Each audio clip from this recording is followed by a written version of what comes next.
Atëherë i nderuar, unë pyetjen e kisha shumë të qartë dhe shumë të drejtë për drejtë, si deputete e qarkut Elbasani referohesha pikërisht Bashkisë së Elbasanit, duke qenë se në raportin tuaj të auditimit janë reflektuar një sër shkeljesh, siç janë ato të abuzimit me fondet publike, që përbëjnë jo vetëm dështim administrativ, por edhe elemente të tjerë të abuzimit me detyrën dhe shpërdorimin e fondeve publike. Ai keni përcjell këto konstatime në prokurorinë e posaçme SPAK. Ndërkohë përgjigja që mora nuk ishte as e drejtë për drejtë, as e saktë, as e plot. Pres përgjigje të drejtë për drejtë dhe koncize. Ju faleminderit. Faleminderit, zonja Alolli. Faleminderit, pavarësisht nga tresës së pyetjeve, besoj se komentet e mia do ta shpjegojnë qartë atë që unë doja të pyesja kryetarin e kontrollit kryetar të shtetit. Në fakt, sot do të ngrej një shqetësim si deputete e qarkut Korçës, kryesisht për Bashkinë e Korçës. Zoti kryetar, në raportin tuaj konstatuat që Bashkia Korçë gjendet në një situatë alarmante. Pse e them këtë? Sepse janë 40 masa disiplinore ndaj punonjësve në Bashkinë e Korçës, që do të thotë 40 punonjës të kësaj bashkie ndodhen në shkelje të ligjit. Pse është pikërisht kjo lloj situate?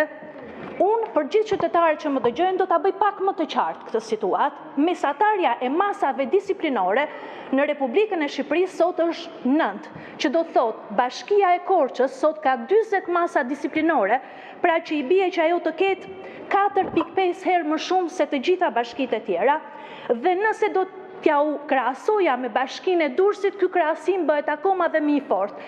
Pse e them këtë? Sepse Bashkia e Durrësit është një bashki që ka një numër popullsie 2.5 herë më të madhe se sa Bashkia e Korçës, dhe nëse do t'i binin po kësaj llogarie, atëherë i binte që Bashkia e Korçës të kishte 16 masa disiplinore dhe jo 40. Qose unë do t'jepja argumentat e mia klishe, këto do të binin sepse nëse do të thoja që Bashkia e Korçës sot është një bashki e re, nuk më rezulton kështu, për arsye sepse është një ndër nga bashkitë më të vjetra. Nëse do të thoja që është një bashki që ka pasur ndryshim pushteti, jo, sepse ka 18 vite që qeveriset nga Partia Socialiste.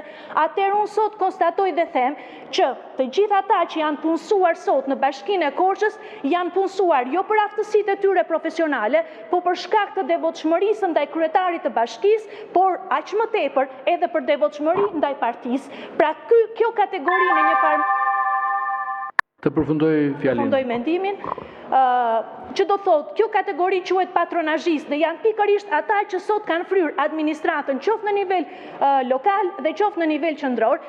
Por pyetja e tretë që ju bëra konsistonte tek fakti tjetër, që nga 21 procedura të prokurimit, aty gjenden shkelje në 20 procedura.